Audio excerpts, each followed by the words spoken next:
What's going on, Combat Sports Nation? This is Shaun here with Frank Sforza. You're making your return to the Cage Titans cage where you're a former amateur champion. For some of those, we're going to get to know you real quick. 5-0, 4 finishes. You haven't been in the cage since 2015. How are you feeling? I feel great. I mean, I've been back training full time, fight training for about 4 weeks now, and I feel great. Awesome, ready to go. April 8th can't come soon enough. You fought 7 times from 2010 to 2011 when you first literally burst on the scene. You had some wrestling experience, or you were a college wrestler. Could you tell me what transpired that led you from wrestling to MMA around 2010? So I mean, wrestling's always been a huge part of my life, and I've loved it. And ever since the first Ultimate Fighter, I knew I could fight. I knew I could get in the cage. I just had things going on. I was in the military. I couldn't really do it. So I separated from the military in 2010. And the first thing I did was go into social sports fight and say I want to start training. And I think I took my first fight probably 3 months after that. How you feel now that you're returning? So in 2011, I got hired full time with Rockland Police Department, and I had to go to the police academy for 6 months. And then I had a year probationary period, and they didn't want me to fight, so I had to take basically 18 months off during that time. And then I came back, had a couple fights, was good to go, looking to make it to the next show. And then unfortunately my mother fell ill, terminally ill with pancreatic cancer. So just with work and with family stuff going on, her appointments, all that stuff, trying to help take care of her, I wasn't into it mentally, and I couldn't. I'm the type of person I have to be into it 100%. You know what I mean? I just had too much stuff going on in my life. So I took a break, and unfortunately it'll be a year, April 30th, since my mother passed.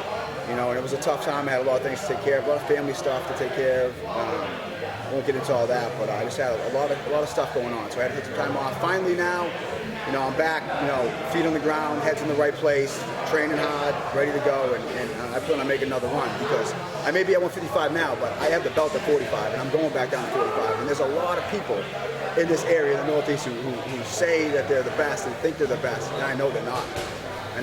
So. What was the circumstance, or what was the light bulb that went off that caused you to pick up the phone and say, Mike, I want to return to the cage? So, this is something that never really leaves you. Like, even when I've been off, I think about it every day. Like, I wish I was training, I wish I was fighting, I wanted to do it, just the timing wasn't right. And there's a few different things. Like, I just got tired of going on social media and hearing all these people talk about how great they are. Hashtag road to the UFC, all this crap, when I know that they're not as good as they think they are. And I know I can beat them. You know what I mean? So that it's always been there. Like, I need to get back in the cage. But the thing that actually, sparked it was that Andre Sukumtar made the UFC, and I beat him at unanimous decision for an amateur title a few years back. And he's a great fighter, and I truly respect him. But seeing him make it to the big show was just a light bulb in my head. Like, hey, listen, like, these people that you are better than, these people that you have beat, are making it to the big time, and you haven't yet. So like, I need to make one more run. So literally, the day after they announced this fight, I woke up to like 30 text messages from people all over the country, military friends, everybody, like, hey, didn't you beat this guy? And I woke up, I read the text messages, I picked up my phone, I called Mike Polvere, and I said, dude, when's the next cage? He said, when's the next fight? He goes, April 8th. I go, I'm on it. I go, 155. I'm down. And he's like, you sure? I go, absolutely. And I've been in the gym 2 or 3 times a day since. What evolution are we going to see from you to where you have that confidence to say, I can still compete with guys who have been evolving since your layoff? Right. So Andre, yes, has definitely evolved. I watched his last fight, and he looked great, and no doubt about that. But for me, it's like, I don't know, like, my style, my discipline, my work ethic, I think separates me from every fighter in the cage. You know what I mean? Like, regardless of their evolution or my evolution, I do what I do, and I do it really fucking well.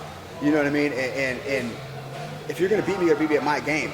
And, so I'm really not worried about somebody else's evolution, because I know I put in the work, I put in the time, the sweat, the blood, everything. You know what I mean? I put in the road work, the miles.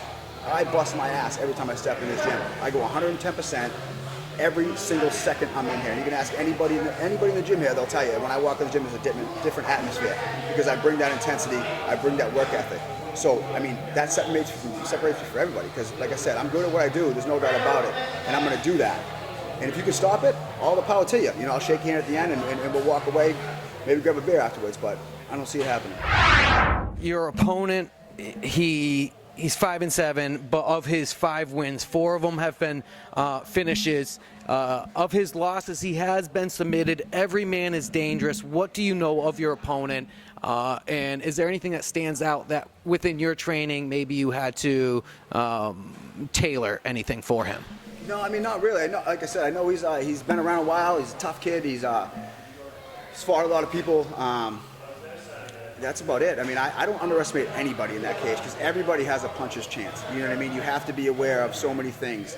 But as far as tailoring my training, I don't. You know what I mean? I don't really tailor my training to my opponent because, like I said, I have a game plan going into the fight. I know what I can do. I know what I need to execute. So I focus on that, and I focus on what I need to do because that's what I can control. I can't control what he's going to do. So I just focus on me, what I do, and improving myself. And I go into the fight, and whatever happens, happens. You know what I mean? Like I said, I have a game plan. I stick to it. And that's just the way it is. You're a Cage Titans veteran. The fans there at the Plymouth Memorial Hall, I'm sure, are going to be there in full effect for you. Do you have a message for, one, your opponent and or your fans that are going to be there for you in support of you?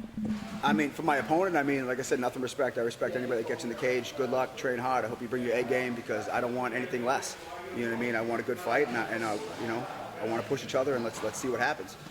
For my fans, I mean, obviously it's going to be an emotional night. This is going to be the first time I've ever competed, not just MMA, you know, wrestling too, that my mother hasn't been present. So, you know, it's going to be an emotional night. We're going to have a lot of family and friends there, and I appreciate the support of my teammates and my family and my friends. Everybody has been there for me 110% and have supported my decision to start training again.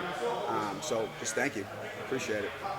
Frank, my friend, I appreciate your time. Thank you so much. I look forward to seeing you April 8th, Cage Titans Fighting Championship 33 at the Plymouth Memorial Hall. Thank you so much. Follow us on Instagram, watch us on YouTube, check us out on Facebook, visit us on Twitter, and stay tuned.